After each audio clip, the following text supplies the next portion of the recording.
नमस्कार दोस्तों। किसान आंदोलन के लिए जो विदेशी हस्तियां ट्वीट कर रही हैं या खुद को दिखा रही हैं, भारतीय किसान दिखा रही हैं, बड़ी हास्यास्पद स्थिति है। कांग्रेस सरकार में 63,000 करोड़ रुपए के लगभग जो है किसानों का कर्ज माफ किया गया था।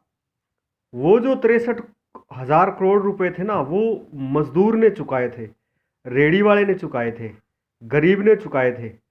क्योंकि वो तमाम जो महंगाई, वो 63,000 करोड़ रुपए जो चीज़ें महंगी करके सरकार ने पूरे किए थे, वो आम आदमी ने चुकाए थे। और किसी भी किसान ने आज तक, हम देखते हैं कि पूरे भारतीय इतिहास में एक भी उदाहरण ऐसा नहीं मिलता जब किसी रेडी वालों ने, गरीबों ने, मजदूरों ने, रिक्शा चलाने वालों ने कभी संसद का घेराव किया हो या कोई बड़ा आंदोलन किया हो।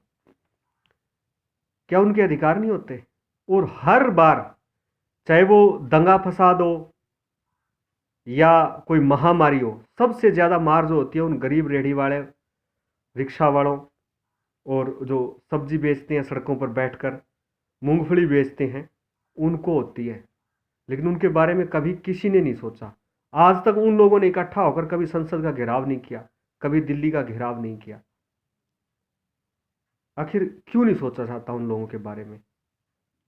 और ये जो आज किसान आंदोलन का समर्थन करने के लिए रिहाना या ग्रेटा, और दूसरा एक नाम तो कुछ खलीफा वगैरह है, मेरे को अच्छा नहीं लगता कि ऐसे लोगों के बारे में कोई जिक्र किया जाए।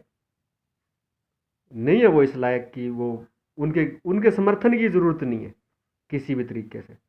क्योंकि जो लोग अपनी ज़िंदगी, खुद की ज़िंदगी रिस्पेक्टेड तरीके से नहीं जी सके, वो दूसरों को क्या नसीहत दे रहे हैं? दूसरे देश के बारे में क्या बात कर रहे हैं? अरे ये हमारी अपनी समस्या है, हम भारतीयों की समस्या है, हम निपट लेंगे इससे जैसे भी होगा। हम सब मिल बैठकर कोई ना कोई हल निकाल लेंगे। किसी बाहर वाले को इसमें दखल देने की ज़रूरत नहीं है। आधा सच हमेशा खतरनाक होता है। और वो लोग जो देख रहे हैं, देख तो क्या रहे हैं, वो तो दिखा रहे हैं हमें कि यहाँ जो भारतीयों की समस्या है उसके लिए विदेशियों का बोलना ज़रूरी है।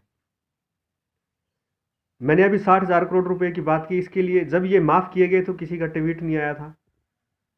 और भी बहुत सारी योजनाएं हैं, चाहे वो सब्सिडी की बात करते हैं, किसान क्रेडिट की बात करते हैं, या बैंकों से जो पैसा किसानों को मिलता है, और अगर उसका टोटल औसत निकाल के देखें ये किसान की, किस किसान ने कितना कितना बैंक से लिया हुआ है और कितना फिर वापस चुकाया है, तो वो सब एक बार ये चेक करके बताएं कि कितना इन लोगों ने ले रखा और कितना चुका रखा है। और जो 63-65 हज़ार करोड़ रुपए इनके माफ़ हुए हैं, वो किसने चुकाए हैं? ये जो तमाम चीज़ें हैं, एक बात साफ है कि आज 70 साल से जो है किसान अपनी फसल बेच रहे हैं, लेकिन एमएसपी के लिए कोई कानून नहीं है। आज ये जो है एक ऐसा जो पहले से है भी नहीं। और इस देश में हजारों ऐसे काम हैं जिन पे एमएसपी नहीं है, उसके बाद भी वो चल ही रहे हैं। और सरकार ने ये भी कह दिया है कि एमएसपी पहले भी किसी कानून के तहत नहीं दी जाती, लेकिन फिर भी दी जाती है। तो आगे भी किसी कानून के तहत नहीं दी जाएगी, लेकिन फिर भी दी जाएगी। उसके बाद भी ये लोग जो कर रहे हैं ये गलत है। और अराजक तत्वों को सहयोग करना, अगर ये किसान आंदोलन था तो जब तिरंगे झंडे को लाल किले से उतारा जा रहा था तो इन किसानों ने विरोध क्यों नहीं किया? ये किसान आगे क्यों नहीं आए उस चीज को रोकने के लिए कि हमारा विरोध सरकार से है, हमारे राष्ट्र से नहीं है, और ये जो जो भी आदमी ये कर रहा है हम उसे ये नहीं करने देंगे? नहीं आए। जो मूक दर्शक बने रहे वहां, उसके बाद फिर ये बयान जारी कर रहे हैं। तो आप सरकार के खिलाफ प्रदर्शन कीजिए, आपका अधिकार है, प्रोटेस्ट करना आपका संवैधानिक अधिकार है। लेकिन देश की एकता और अखंडता से अगर कोई खिलवाड़ कर रहा है और आप चुपचाप तमाशा देख रहे हैं और वहीं खड़े होकर देख रहे हैं, तो ये गलत है। उस आदमी को कभी माफ़ नहीं किया जा सकता। वो चाहे कहीं से भी वीडियो डलवाए, किसी पार्टी का नाम ले, उसको कभी माफ़ नहीं किया जाएगा, क्योंकि उसने किसी की भी इज्जत नहीं की। पंथ कभी राजनीति के लिए नहीं होते, और 135 करोड़ लोग एक धर्म से कभी नहीं हो सकते। उनके धर्म अलग अलग ही रहेंगे, उनके नियम अलग अलग ही रहेंगे, लेकिन उनका देश एक है, उनका राष्ट्र एक है, उनकी सभ्यता एक है, वो कभी अलग नहीं हो सकते। तो ये बाहर की जो हस्तियां हैं, हम इनको पूरे तरीके से डिनाई करते हैं और हमें करना चाहिए। सब लोगों को, किसानों को भी बोलना चाहिए कि नहीं, आप हमारे जो अंदरूनी, हमारे जो खुद के मसले हैं, खुद के विषय हैं, उन पे किसी बाहर के आदमी को बोलने का बिल्कुल हक नहीं है। हम अपने घर के जो हमारे मसले हैं वो हम सुलझाने में सक्षम हैं। आज नहीं सुलझेगा, कल सुलझ जाएगा। और फिर हमारे यहाँ लोकतांत्रिक प्रक्रिया से सरकार चुनी जाती है। भाई अगर ये सरकार नहीं मानेगी तो अगले इलेक्शन में हम इसको उठा के बाहर फेंक देंगे, हमारी अपनी मर्जी की सरकार आ जाएगी, जो हम चाहेंगे फिर वो करेगी। इन 3-4 साल में ये तो है नहीं कि देश उजड़ जाएगा, ऐसा कुछ नहीं है।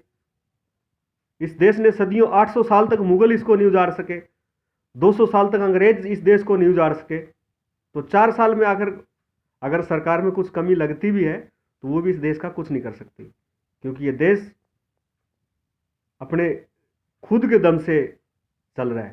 सरकारें आती जाती रहेंगी, देश यहीं रहेगा। सरकारें बदलती रहेंगी, देश नहीं बदलेगा। तो मेरी देशवासियों से ये अपील है कि बाहर का कोई भी आदमी हमारे अंदरूनी मामले में कोई दखल दे, हम बर्दाश्त नहीं करेंगे, हम उसे रोकेंगे।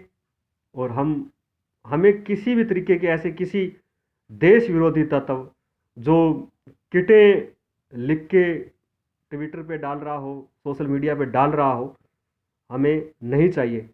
और इन लोगों को नहीं करना चाहिए ऐसा जो ये कर रहे हैं। और हम अगर ये आगे बढ़ेंगे तो हम भारतीय लोग इनका जवाब देंगे, और बिल्कुल माकूल जवाब देंगे ऐसे लोगों का जो हमारे देश की एकता, अखंडता को तोड़ने में लगे हैं, और हमारे जो राष्ट्र का ये सोचते हैं कि एक गलत तरीके से बिखराव कर सकते हैं, तो वो हम नहीं होने देंगे। हम हर तरीके से इनका विरोध करेंगे। हम 135 करोड़ भारतीय एक थे, एक हैं, एक ही रहेंगे। हमारी जो भी समस्या है हम बैठ के सुलझाएंगे। और जितने भी किसान प्रदर्शन कर रहे हैं, हमारी अपील है कि वो अराजक तत्वों का साथ ना दें, और कोई अराजकता करता है तो उसका विरोध करें, मूक दर्शक बनकर तमाशा ना देखें। ये गलत है। और थोड़ा सोचें कि 70 साल से अगर जो MSP हमें बिना कानून के मिल रही है वो अब भी मिलेगी।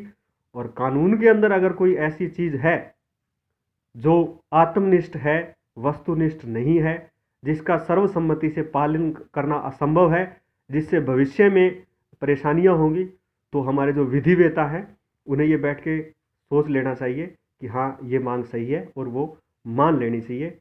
हर चीज़ के बीच के रास्ते होते हैं जो निकाले जाते हैं, और ऐसे जो आंदोलन हैं उनका जो है एक शांतिपूर्ण हल निकाला जाए, और समाधान के जरिए जो है इस पूरी प्रक्रिया को निपटाया जाए। धन्यवाद।